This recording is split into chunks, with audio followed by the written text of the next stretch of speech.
So benada na give us Herbal Center. Aje wonu mo adwa na ye ba bedi nkomo nuro ahodo wo adwa ma so ne de ye wo ye nipadua mu no bi ena ne de di kan ya wo te give us wo mo nke bi a wate wo aduro no ba ko ne aka no ye wo ye nua be ma wa ha wo ahene anopa ye mu ache be me na na bibi aboko de na Dr. Kwabi nso ho ye ya no wache na ma ye so yo wadoma ye hwe nuro wo adwa ma so ne ye mema obi a chen ema obi a wo hwe yen akwa abamra Adom TV so na edubre say ya obi be kasa na mo de da bia mbetena TV so anu nko na mo ton me aduane ni tie no kre wom ne se aduane no ubedi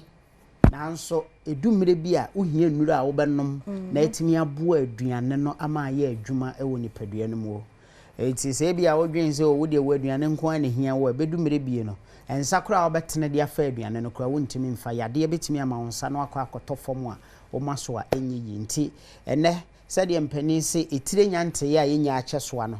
ye bekoso aboda wuro kopem se yade ahodo nyina ase betuo ama yen adasanso ye ho atoye sanse wo hwe enuane ni nura ahodo a yen no ha amane ade no a edidi endwuma ewo Ghana ha no anase bibremu atoye na bibremu fam no a ye nuro no ho oden nti no eba ne sa ekọ enipadua no ma mienya ahoden emro so eti ene sister fia me ne omanfo ne ba bedi nkomo ede afa ye give us GC capsules ene ne mesha eho enuro no sei netie na wo hwe ye mesha no a ya twro ho se ye general well-being eno eka ho ebi na we no nso ye perese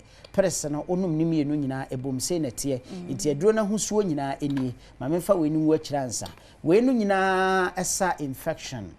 tu ase akra de fini pedua no so na infection adokotafo ne animdifo hwehwemu kire se enya ade a wutimi ade wani ehuno na infection nso eba akwanuasa nyina so na dodo no ano aya ne yeka ho asem de kire ye no eye sexual de no de ye di mpamu agora na ema ye enya no na hwehwemu a kire se ubenya empamagudie infection no ebi na ebetimi atena so ache emfiemu ennamu na wankasa no unya ho mpopoye bia se bia infection ne bi acho etigi se bia nipa mienu amudi sa agro no ba akokoye test na okoye hwehwemu ansa na obehu se o ebia manya gonorrhea manya syphilis manya genital herpes ne de keken ka ho no ebi na enhwehemu nso kyerese symptoms ahodo a eba no eduma bi kra wa adwere ene wani nkoso emen kan nche se bia infection we krampo ene wanya yesi atimi kwa ama sabin preduasa so oba akra nya infection no na ye extreme ne ba wo ne ketwa no kra no otimi ema no enya bi ebi etimi ye ntubo nse bi akoda bi wo abe wo no na nani aye style bi eniama bebre ena ya na ede eba etimi sre wo a enei se wo hwa me de edi kan na se wo tie nsemi de edi kan a ene ye wo de drug stores se ya na kokoto give us GC capsules ene mesha no ebi yenom ne mienu nyina bom Food and Drugs Authority agiatum ti ukwa also pe give us GC capsules ene mesha otwa na achese wanom no se de ya kire wo no a press no onum ni mienu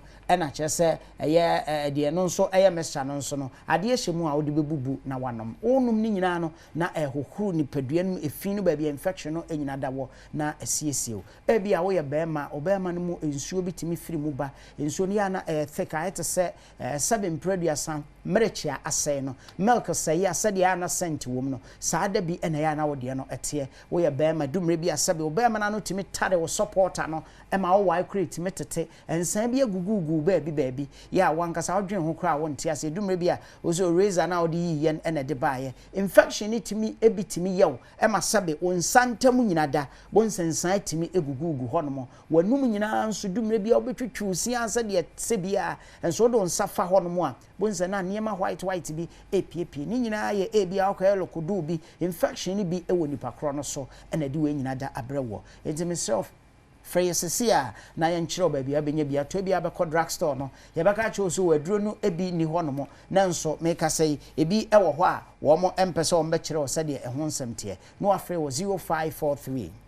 222470 0543 222470 tie na hye no so se so wanya infection no ebi pain na ebi a panties na ojopo no a wo hyehye no se wo supporter no a wo hyehye no se wosi na mfa nhata awiem na enei adwuma a ye koba nti no wosi wo pant na de ahata adwaye ho ewo dem ho a awia mom wonso a wonya adage krampo na ode ayen okra akoto so ama heat abamama infection kure wom no afirimu eba ne sa da bia mo nsa yade no etewo so dumre bia sabe mpreduasa wasetime keka wa oba o no watitia ama kyerese aye kuro enka oba akọ fikyira wo wi a enka na kakra mu no santene de normal moja ninti no na so de ende etewo so aye chronic meso akope give us JC capsules ene mesane bi natonom na we no eboa ma sabe mpreduasa oba wase no seso a bia etimi aye ketwa mesha no saa na ete na so ewo so ofa ne mienu nyina ebom na etimi aboa wo emema no so monkope bi nto na entimi siesie mo na enkum kuro ne yaw ne wo haw ne atete ya wo dwonso krampa na ya wo ya emoja timi free sabe obema na obemu ba bra wo dwonso wotimi count sisi so saa dwonso no kura entimi ma infection ne bi eno no give us GC capsules and Mr. na ebeboa wo drugstore pharmacy shop ne chemical shop bia no obenya bi ato ho freyen 0543 222470 0543 222470 mesanso ewo enromi enu ewo ahan wenso yenum ebom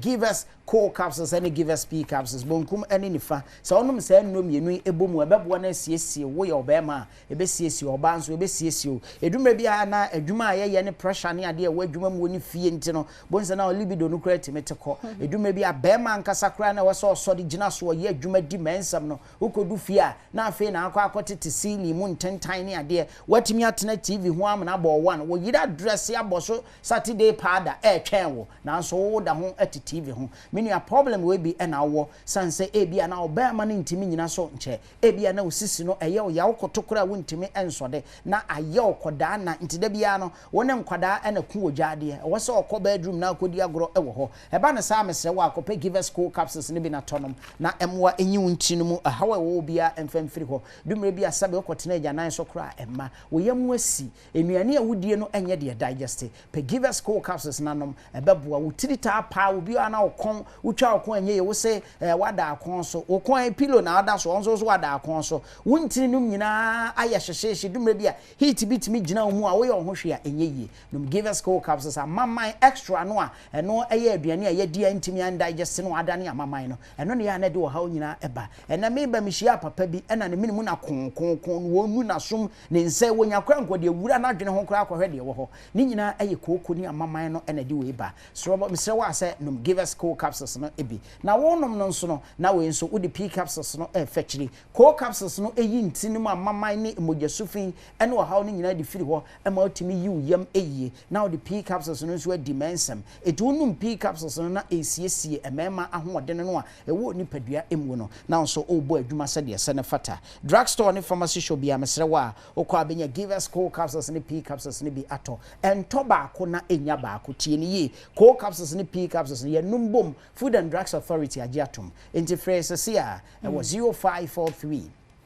222470 0543 222470 okọ wade oba betena fie nese adwuma a wo ye e wo fie no entimi enkoyi a da bia na one no enya problem sika ne de da bia meka sema na wo mope na so se adwuma no so ka ho a etimi eboa enti fresh 0543 222470 pharmacy shop chemical shop ne drugstore bia nso benya bia tona me so de akoyi na me ka kire wo se akwanya aba beda ho ama give us adwumakuo no yese ye pe obi a sabe producer oye marketer wo sanso eni motorbike etwie frɛ number is sia wo ye marketer betimi aye marketing pa strong one bi na wonim okada na se motorbike etwia frɛ sia ye beje wo so na yama adwuma ye 0543 222470 nyame nhire nya ise nhira won so yada senti give us Herbal center na industries na yete one more enka no me basisi a ba ku bi so e kire ne ba ya to